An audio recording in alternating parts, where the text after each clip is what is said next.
Hey, what's going on? Pastor E here again with your word of the day. I hope you're having a great day so far.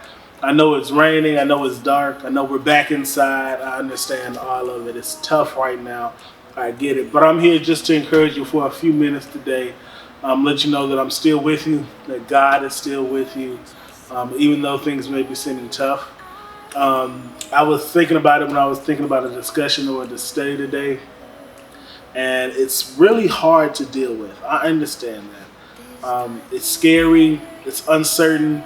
The good news is that it's temporary, but we don't really know what tomorrow is going to look like. We don't know what next week's going to look like or the week after that.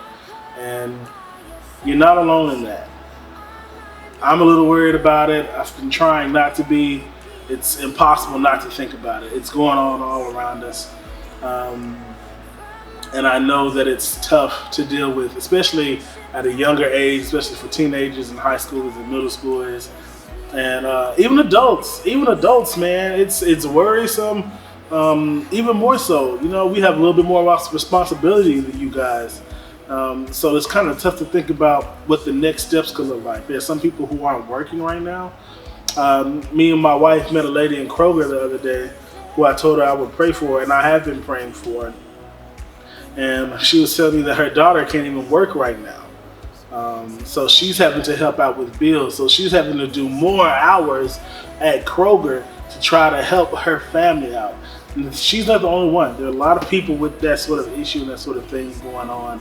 So be thoughtful and be prayerful in this time. Now, one thing that I've asked you all to do is to get into your word, get into this thing, get into your Bible a little deeper. Put the phones down. It's right now is the perfect day. Ain't nothing like getting some tea, getting a nap, and reading your Bible, listening to some worship music. It's an easy thing to do. You just got to sit down and do it. And the good news is that in here, I can promise you, I can guarantee you, I can bet my bottom dollar that you will find hope. Let's go to one of my favorite scriptures right now, actually, about this. Lamentations.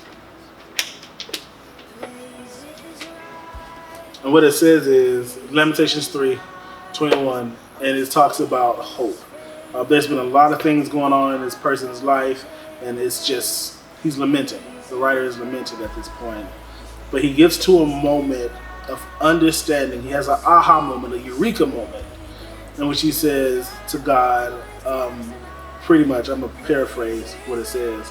But it says, because of all that you've done in the past, I have hope. And it's because of your mercies that I knew every morning that we are not consumed. And he ends it with this amazing shout, great is thy faithfulness. You've probably heard the hymn before. We sing it a lot at PBC, especially in the traditional service. It says, great is thy faithfulness, and it's based off of Lamentations 3:21. Morning by morning, new mercies I see. All I have needed, your hand has provided. Great is thy faithfulness. And one of my favorite hymns, one of the big hymns of the church. But I want you to have that. I want you to stick with that. I want you to understand that everything may be falling down around you, or it may at least feel like everything's falling down around you. You may not be able to see your friends, you may not be able to see your family, your girlfriend, your boyfriend. Some of you may have found out that you may not be able to actually have for real graduation.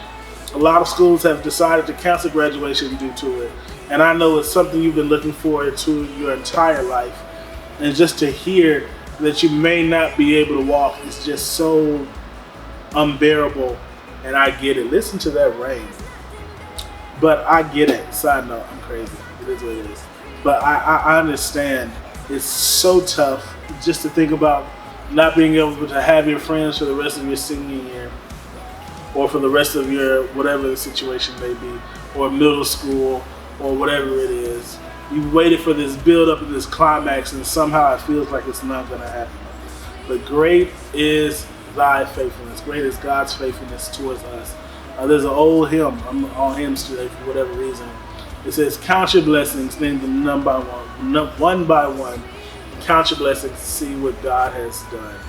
And when you do that sort of thing, when you take account of where God has been and what God has done in your life, you will see that God has been faithful. So you will see a string of faith that ties from different points of your life to different points of your life, and use that as living proof.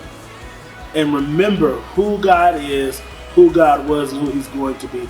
I will give you this, that one day the sun will shine again. You will go back outside. You will see your friends again. And you will have hope. I just suggest and hope that you will be faithful in this moment and the way that God is faithful to us. Don't give up on God just yet.